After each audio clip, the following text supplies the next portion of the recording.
አስፈላጊውን ነገር ስታደርጊ ብቻ ለሀጣን የመጣ ለጻድቃን አይደል ተረቱ። አንቺ ራስሽ እንደገደልሽ ቆጠሪ። ምንም ቢሆን እኮ ሚስቴ ነበረች።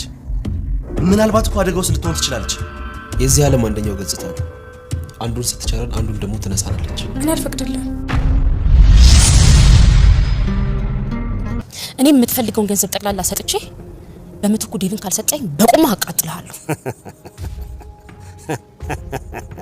ምንድነው የሚያስገህ? አንዱ ላለኝ የምን ውል? እኔ አስገድጄሽ ወይም አስፈራርቼሽ ሳይሆን ወደሽና ፈቅደሽ እንዳደረግሽው የሚገልጽ ውል። አስፈላጊ ነው። ሞኝና ወረቀት የያዘውን አይለቅም አይደለም የሚባለው? እሺ፣ ከዛ በፊት ግን የዴቭን ድምጽ መስማት አለብኝ። መጀመሪያ ግን የሙሽራዬን ድምጽ መስማት አለብኝ። እሱ ምንም ሊነግርሽ አይችልም። ዴቭ እንዴ! እኔ አላምንም። እኔ ይሄንን በፍጹም አላምንም። ይሄ የምሰማው የምር የዴቭ ድምጽ ነው? አዎ ባንቴሮ፣ እኔ ዳዊት ነኝ። ደህና ነህ ግን ዳዊት? አዎ ደህና ነኝ። ሉሊትስ እንዴት ናት? ሉሊትም ደህና ናት። ቆይ ግን ምን ሆናችሁ ነው?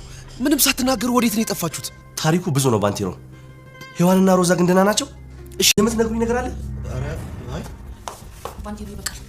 ከዚህ በላይ ልንደብቀው አንችልም። ለአደጋ ደርሶባት ሆስፒታል ገብታለች። ምን? አይዞህ፣ አዎ ከፍተኛ አደጋ ደርሶባት ክትትል ላይ ነው ያለችው። ግን የምትተርፍ ይመስላል? አዎ እርግጠኛ ነኝ ትተርፋለች። ልጄስ ደህና ነው? ሔዋን ልጄ ደህና ነው? ንገሩኝ እንጂ። ዶክተሮቹ ጽንሱን ማትረፍ አልቻሉም። ሮዛ ከባድ የመኪና አደጋ ደርሶባት ሆስፒታል ገባች። ሞቷል የተባለው ዴቭ በሰላም ወደ ቤቱ ተመለሰ። የሮዛን የመኪና አደጋ እንደደረሰባት ለዴቭ እንዴት እንንገረው በማለት ሔዋንና ባንቴሮ እጅግ ተጨነቁ። ሔዋንም እስከ መቼ ልንደብቀው እንችላለን በማለት በግልጽ ተናገረች ለዴቭ። ዴቭ እጅግ ደነገጠ። ጽንሱስ ልጄ በሕይወት አለ የሚል ጥያቄ ያቀረበ። ሔዋንና ባንቴሮም እጅግ ለመናገር መልስ ለመመለስ እጅግ ተጨነቁ። ከባድ ጉዳት ስለደረሰባት ጽንሱ በሕይወት እንደሌለ ተናገሩ። አቶ መሰለ ዴቭ በሕይወት ስለተመለሰ እጅግ በጣም በመበሳጨት ሽጉጥ ይዞ ይይዙታል። ሰላም ጤና ይስጥልኝ ውድና የተከበራችሁ በመላው ዓለም ያለች ኢትዮጵያና ኢንተርኔታችን እግዚአብሔር ይመስገን ደህና ነኝ። ባሏ ሙሽራ ይዞባት የመጣው ሚስቴን ደግሞ ትንሿ ሙሽራ ክፍል 47ን አብረን እናያለን። የባለፈው ክፍል ሮዛ ለባንቴሮ ደውላ የልጅና የዳዊት ዲኤንኤ 99.9% የዳዊት ልጅ እንደሆነ ያሳያል። ስለዚህ ብቸኛ ወራሹ የዳዊትን ንብረት ልጅ ብቻ ይሆናል ትል ነበር። የምር ገብተዋል። ወደ ሀያልነት የተመልሻለሁ ማለት ነው። ይህም በምትናገርበት ሰዓት ሶስተኛ ወገን የሆነው ፍቅረኛዋ አፕሎም መኪና ውስጥ ቁጭ ብሎ ያዳምጣት ነበርና እሷም እጇ ላይ የሆነ ወረቀት ስለያዘች ጽንሱን አስወረድሽው በማለት ልጁ ያንተ ልጅ ነው ስትለው ስለቆየች ሮዛ ልጁም ሩጦ አንገቷን ያንቃታል። አንጠልጥሎም ወደ መኪና ውስጥ ወስዶ ያስገብታል። መኪና ውስጥም ሮዛ የት ነው የምትወስደኝ ልቀቀኝ በማለት ትጮህ ነበር። ልጁም እንዴት ታስወጫዋለሽ በማለት ብሎ ይጮህ ነበር። ቪዲዮ ያለቀው እዚህ ላይ ነበር። ቀጣዩን ክፍል እንይ።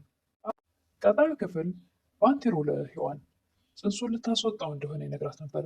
አፕሎም የሮዛ ሶስተኛ ወገን የሆነው ፍቅረኛዋ ጽንሱን ልታስወጣው ነው ብሎ ነግሮት ነበርና ሔዋንም ይህ ጽንስ የዳዊት ልጅ ቢሆን ብዬ እመኛለሁ፣ ነገር ግን ዳዊት አሁን በምን ሁኔታ ላይ እንዳለ አላውቅም ትል ነበር። ነገር ግን በሌላ በኩል ሮዛ ደግሞ ጽንሱን አስመርምራ ልጁ የዳዊት እንደሆነ ሙሉ በሙሉ ስላረጋገጠች ንብረቱን ወራሽ እሱ ብቻ ነው የሚለውን ነገር ለባንቴሮ ነግረው ነበርና ሔዋንም የዳዊት መሞት ሳይሆን ያሳስባት የእሱን ንብረት ልጁ እንዲወርስ ብቻ ነው፣ ስለ ገንዘብ ብቻ ነው የምታስበው ትል ነበር። ይህን እያወሩ ያለም ለባንቴሮ ስልክ ይደወላል። ሮዛ ሆስፒታል እንደገባች ይነገረዋል። ምን እንደተፈጠረ አላውቅም፣ ሄደን ያለችበት ሆስፒታል እናረጋግጥ በማለት ከሔዋን ጋር ይወጣሉ። እነሱም ወደ ተባለው ሆስፒታል ሲሄዱ ሮዛ ከባድ መኪና ደርሶባት ሆስፒታል እንደሆነች ይረዳሉ። ባንቴሮም ለሮዛ ደም ይሰጣል። በጣም ስለተጎዳች ደሟ ስለፈሰሰ ደም ስለሚያስፈልጋት ደም ሰጣት። ሔዋንም ማመን ያቃተኝ ትናንትና እሷን ለመጉዳት ስትጥር የነበረው ሰውዬ ዛሬ ደግሞ ደም ሰጣት ነበር። ባንቴሮም ምን ሆነሻል? ምንም ቢሆን እኮ ሚስቴ ነበረችን ነበረ። ገርታ እንደሱ ለማለት ፈልጌ አይደለም ትል ነበር ሔዋን። አይ እንደሱ አይደለም፣ እየቀለድኩ ነው። ከአንዴም ሁለቴም ዴቭን ልገለው ሞክሬ ነበር። ስለዚህ ለእሷ ብዬ ሳይሆን የእሱ ዕዳና ውለታ ስላለብኝ ነው ይል ነበር ባንቴሮ። በሆዷ ያለውን ጽንስ የዴቭ ነው ስለተባለ እሱን ለማዳን ነው ደሜን የሰጠሁት ትል ነበረ። ከባድ ጉዳት ስለደረሰባት ልጁ የሚተርፍ አይመስለንም እያሉ ሁለቱ ይነጋገሩ ነበር። የእሱን ተዩና ዴቭስ እንዴት ይሆን ይል ነበረ። ከዛ ክፉ ሰውዬ ተርፎ ከመጣ ደግሞ የራሱ ችግር ሳይሆን ደግሞ የልጁ መውለድ እጅግ በጣም ልቡን ይሰብረዋል ትል ነበር ሔዋን። ሔዋንም ደብ የሆነ ነገር ከሆነ እኔ ቆሜ መሄድ አልችልም ትል ነበር። አታስቢ፣ ደብ ጠንካራ ሰው ነው፣ ደግሞ በህይወት ተመልሶ ይመጣል እያለ ያጽናናት ነበር። የአቶ መሰለ ሰዎችም ለአቶ መሰለ በመደወል ደብ እስከ ጭራሹ ተሰውሮብናል ይሉ ነበር። እንዴት እንደዚህ ይሆናል ይላሉ አቶ መሰለ። የሰጡን መረጃ የተሳሳተ ሳይሆን አይቀርም ቢል ነበር። እኛ በምንጠብቀው መንገድ ሳይሆን እነሱ በማንጠብቀው መንገድ ሳይሄዱ አይቀሩም። አቶ መሰለ ምን የሆነ ወሬ አልፈልግም፣ ዳዊት አምልጧል ወይስ የምትይዙበት አጋጣሚ ያለ ይሉ ነበር። ልጁም የተላከው ልጅ በፍጹም እሱ አምልጦን በሌላ መንገድ ቀይሮ ወደ ከተማ ገብቷል ይል ነበር። አቶ መሰለም ሚስትህ ልጆቼን ለማሳደግ እኔ እግር ስር መውደቅ ግድ ይላታል ይሉ ነበር። በሀብታቸው በገንዘባቸው የሚመኩት አቶ መሰለ ሳይፈልጉ ብዙ እናቶችን በገንዘባቸው እየተመኩ እያስፈራሩ የማይፈልጉት ነገር ውስጥ የሚያስገቡ ናቸው። ዳዊትና ሉሊትም መንገዳቸውን ቀይረው ምንም ሳይነኩ በሰላም ወደ ቤታቸው ይገባሉ። በቤት ሲገቡ ማንም አልነበረም። ሰዎቹ የት ሄዱ ይሉ ነበር። ደብም ለሉሊት እኔ ወደዛ የሄድኩት እናትሽ ወደዚህ ላለመምጣት ፈጥረው አደጋ ደረሰብን ያሉ መስሎኝ ነበር ይላት ነበር ለሉሊት። ሉሊትም ራስህን መስዋዕት ያደረግከውን መቼም አልረሳውም በህይወቴ ትል ነበር። አቶ መሰለም ሙሽራዬ እኔ እቅፍ ስር መሆን አለባት፣ ዳዊትንም አንበረክከዋለሁ አልለቀውም እያለ ይዝት ነበር። አቶ መሰለም ወዲያውኑ ወደ ሔዋን ይደውላሉ። ምን ፈልገህ ደወልኩ በምትላቸው ሰዓት እኔ ቀሚስ የለበሰች ቆንጆ ሴት ብቻ ነበር የምትመስለኝ። ሔዋንም ምን ላደርግ እንደምትችል አታውቅም። የነብርን ጭራ አይዞትም እሺ ትል ነበር ለአቶ መሰለ። አቶ መሰለም በአንበሶች መካከል የአንዲት ነብር ቁጣ ምንም ጥቅም የለውም ይሉ ነበር። ለምን ነው የምትፈታተነኝ? ምንድን ነው የፈለግከው? ለምን በግልጽ አትነግረኝም? ትል ነበር ሔዋንም። ያቀረብሽውን የድርድር ጥያቄ ተቀብያለሁ፣ ወደ ሰፈርሽ መጥቼ እነጋገራለን ይል ነበረ።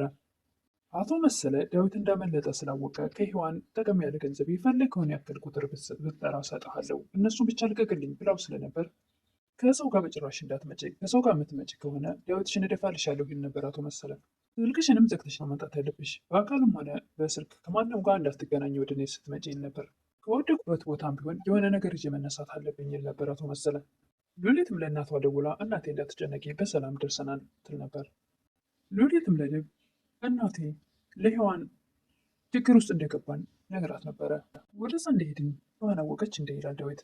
ወደ ሔዋን ሲደውልም ስልኳ አይሰራም። አቶ መሰለ ስልክሽ እንዳይጠራ ከማንም እንዳትገናኝ ስላላት ስልኳን ዘግታ ዳዊትን ለማዳን ወደ አቶ መሰለ ትሄዳለች ገንዘቧን ለመስጠት። ደብ ሔዋን ስልክ በተደጋጋሚ ሞክረው አልሰራም ሲለው ወደ ባንቴሮ ይደውላል። ባንቴሮን በጣም ይደነግጣል። እኔ አላምንም፣ ይህ የምሰማው ድምፅ የደብ ነው ይለው ነበር። አሁን ራሴ ነኝ ይለው ነበረ። ሉሊትስ ደህና ናት እያለ ማመን አቅቶት ይንቀጠቀጥ ነበር ባንቴሮን። ደብም ሔዋንና ሮዛ ደህና ናቸው ይል ነበረ። አዎ ደህና ናቸው እያለ ለመናገር ይንቀጠቀጥ ነበር ባንቴሮን። ሔዋን አጠገብ ካለች ስጠኝ ላነጋግራት ይል ነበር ደብ። አጠገብ የለችም፣ መድኃኒት ልትገዛ ሄደች ይችላል። የምን መድኃኒት ነው በማለት ደብ ጥያቄ ያቀርባል። ባንቴሮም ለመናገር ይንቀጠቀጣል።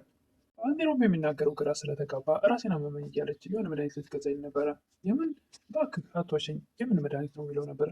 በቃ የሆነ ሰው ጋር ስትቀጣጠር ነበር ይላል ባንቴሮን የሚናገረው ግራ ሲገባው። ምናልባት ችግር ውስጥ ሆና እንዳይሆን ይል ነበር ደብ። አዎ ያም የማይረባ ሰውዬ እቤት ድረስ መጥቶ አንተ እንደሞትክ ነግሯት ነበር።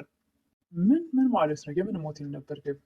ተገድሏል፣ በቃ ገድዬዋለሁ፣ አቃጥያለሁ እያለ እየዛተ ሲያስጨንቃት ነበር።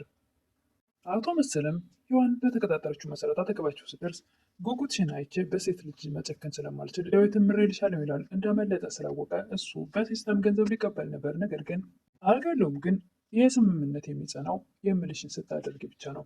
ነገርኩሽ ገንዘብ አንድ ሳንቲም ቢቀር ዳዊትን እገልልሻለሁ ወይም ደግሞ ከገደልኩት ራስሽ እንደገደልሽው ቁጥር ይሉ ነበር። እኔም ደግሞ የምትፈልገውን ገንዘብ በሙሉ ሰጥቼህ ደብን ካልሰጣኝ በቁም አቃጥልሃለሁ ትል ነበር ሔዋን። አቶ መሰለም አንድ ፊርማ መፈረም አለብሽ፣ እኔ አስገድጄ ሳይሆን ራስሽ ወደሽ እንደሰጠሽኝ የሚያረጋግጥ ወረቀት የያዘውን አለብን አይለቅም ይባል የለ እያለ ይህን እያወራ ያለ ደብ ከኋላቸው ይመጣል። ሔዋንም በደስታ ደብ ላይ ጥምጥም ትላለች። አቶ መሰለም በንዴት በብስጭት ጎረምሳው እንኳን ደህና መጣ ይሉ ነበር። ሂድና ያሰማራቸውን ጎረምሶች እንዴት እንደወጣው ጠይቃቸው ይል ነበር ደብ። አቶ መሰለም ሽጉጣቸውን አውጥተው በቅርቡ ግንባርህን ብዬ እንደምገላግልህ እውነቴን ነው የምልህ እያሉ ብቻቸውን ያወሩ ነበር ከዳዊት ከተሰወሩ በኋላ ወይም ካጠገቡ ከሄዱ በኋላ። ሉሊትም ለባንቴሮ የደብ ብልጠትና የፈጣሪ ታምርና ያዳን እንትን ነበር። ባንቴሮም ቆይ ግን እንዴት ይል ነበረ። ደብ መኪናውን ቀይሮ ባይሄድ ኖሮ እነሱ የተሰማሩ ሰዎች አቶ መሰለ ያሰማራቸው ሰዎች እኛ ላይ አደጋ ያደርሱብን ነበር፣ በሕይወትም አንመለስ ነበር ትል ነበረ ሉሊት። እናትና አባቴን ካገኘን በኋላ ትንሽ ከተጨዋወትን በኋላ ደብ ካልተመለስን አለ እናት አባቴ መችተዋል፣ በዚህ ሰዓት መሄድ አትችሉ ቢሉ አይ በፍጹም ጥሩ እንቅስቃሴ አይደለም፣ የሆነ አካባቢ ላይ ጥሩ እንቅስቃሴ እንደሌለ አይቻለሁ፣ ስለዚህ እኛ ላይ ችግር ሊያደርሱ እንደሚችሉ አምናለሁ በማለት ደብ እምቢ ብሎ ከቤት ወጣን ትላለች። በስተመጨረሻም ባንቴሮ ለሉሊት ሮዛ የመኪና አደጋ ደርሶባት ሆስፒታል እንደገባች ሲናገር ደብ ይሰማል። የምን ሆስፒታል ነው በማለት ይደነግጣል። የምትነግሩኝ ነገር አለ ወይ ንገሩኝ፣ ሆስፒታል ስትል የሰማሁት ምንድን ነው ይል ነበር ደብ። ወደ አሁንም ሔዋን መናገር አለብን፣ እስከ መቼ ልንደብቀው እንችላለን? ደብ አሁን እውነቱን ማወቅ አለበት። ምንድን ነው ማወቅ ያለብኝና የሌለብኝ ይል ነበር ደብ። ባንቴሮም ሮዛ የመኪና አደጋ ደርሶባት ሆስፒታል ገብታለች። ደብም እጅግ በጣም ደንግጦ የምትተርፍ ይመስላል ይል ነበረ። ትተርፋለች እያለ አፉ እየተንቀጠቀጠ ለመናገር እየከበደው፣ ባንቴሮም ትተርፋለች ይል ነበር። ልጅስ ሲል ነበር ዳዊት። ጽንሱስ እንዴት ነው ልጅ እያለ በተደጋጋሚ ቢጠይቅ ዳዊት የሚመልስለት ያጣል። ባንቴሮም አንገቱን ይደፋል። ሔዋንም አንገቷን በማቅለስለስ ይቅርታ ደብ፣ ጽንሱን ማትረፍ አልቻልንም ትላለች። በስተመጨረሻም ዳዊት ልጅ የሚለው ሮዛን ቤቱ ያስቀመጣት ልጁን እስክትወልድ ነበርና በስስት ሲጠብቀው የነበረው ልጅ ጽንሱ እንደወረደ ይሰማል። እጅግ በጣም ደንግጧል። ቪዲዮ ያለቀው እዚህ ላይ ነው። ለምታበረታቱኝ እህቶቼ ምስጋና ከልብ ነው። አዲስ የሆናችሁ ደግሞ ቪዲዮ ላይክ በማድረግ እና ሰብስክራይብ በማድረግ አበረታቱኝ እላለሁ። አመሰግናለሁ።